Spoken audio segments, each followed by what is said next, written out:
Hey guys, and welcome back to Mad About Skin. In today's video, we are talking Milia, or Milia, it depends where in the world you're based. Whatever way you pronounce it, these are those little white dots that sit usually below the eye, but can also appear on the cheek and around the nose.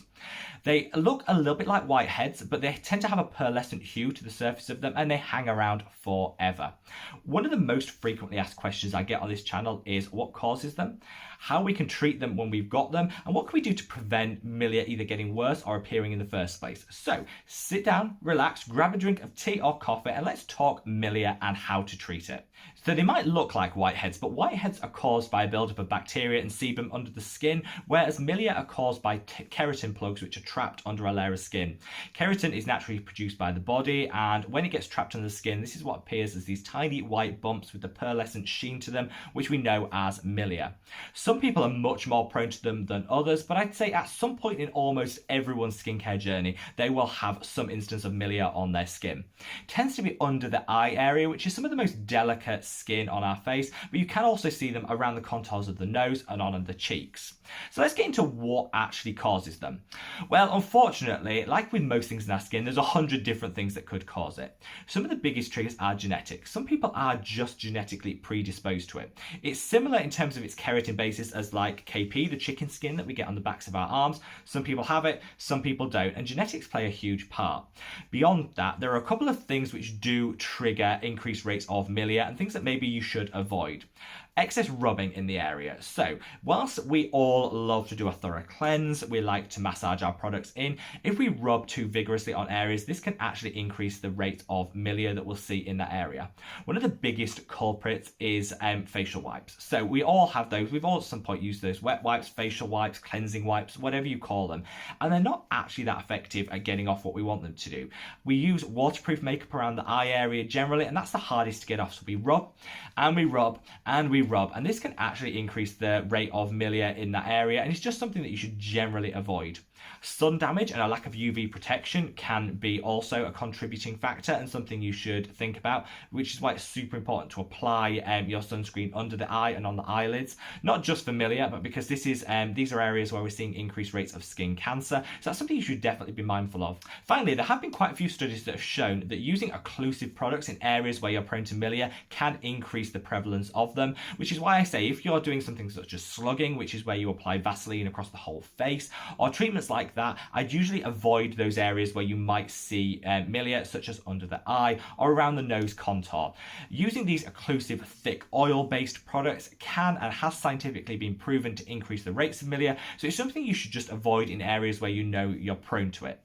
So that's that's what causes it and how to avoid it. But let's talk about treatment. What happens when you've got Milia and you want to get rid of them quick? The first thing you should never ever do is pick at it or prod it or lance it yourself. That might be something that happens in a dermatologist's office under, someone who is qualified, knows what they're doing, and in sterile conditions. It is not something I would ever recommend people do at home. I know I've seen a lot of people online get, needles and prod it, poke it, pick it. That could just lead to scarring, hyperpigmentation. It could actually increase the rate of Milia in that area, and it could also lead to infection and all the things that you just don't want in your skin. So I'd say if you're doing it at home, avoid picking, prodding, and lancing your Milia yourself, as I think it could cause more damage in the long term. But do not panic, there are some things we can actually do to tackle this. Number one is exfoliation. You'll often hear people say definitely don't exfoliate under the eye area, don't rub your AHA acid around the eye area. That is something I would always recommend you avoid because this area is some of the most sensitive on our skin. However, if you have a Milia in under the eye area, take a cotton swab and your favourite exfoliating acid and just gently rub it across the surface of the Milia only. Avoid the healthy skin around it, and certainly wouldn't recommend you do this on the upper eyelid, as again this is some of the most sensitive skin on our body. But if you just rub and massage that cotton round or cotton swab onto that area very gently a couple of times a week, this will cut the heal time of that Milia. They will go on their own accord over a number of months, but if you want to speed that up, then getting that top layer of skin off so the body can naturally release the keratin below is the best way of doing it. So I've used an exfoliating acid. My go-to is the the ordinary glycolic acid toning solution.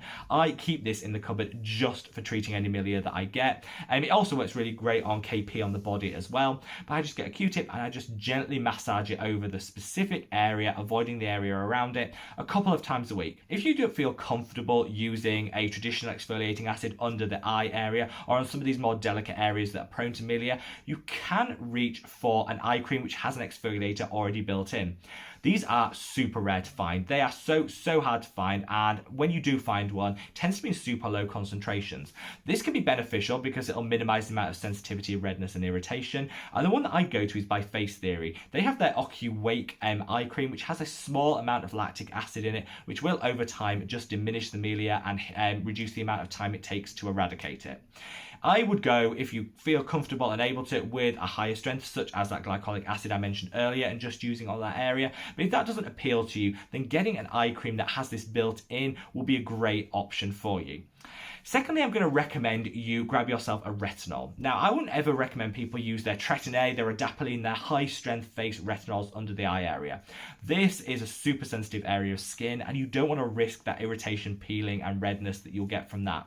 However, using a lower-strength retinol around the eye will just help to increase that cellular turnover. Retinol is great at just keeping that cellular turnover going and will reduce over time the instances of milia and will reduce the heal time when they occur.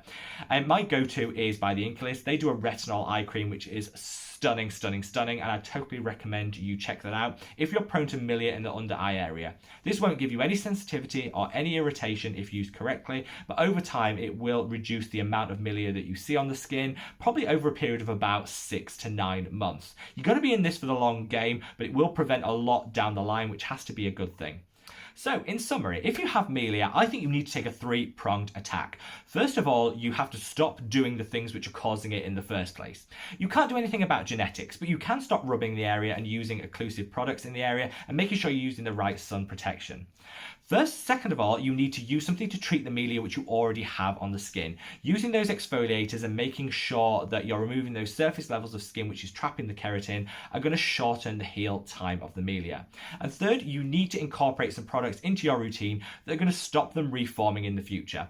Retinol is going to be your number one friend, and I definitely get a gentle retinol to use in the areas where you do see that milia, be it under the eye or around the nose contour or on the cheeks. Leave me a comment below and share your experiences. Do you suffer with milia? Is this something that you've been looking to treat? So leave me a comment below. And wherever you are in the world, guys, I hope you're staying safe and well, and I look forward to seeing you in the next video. Take care. Bye.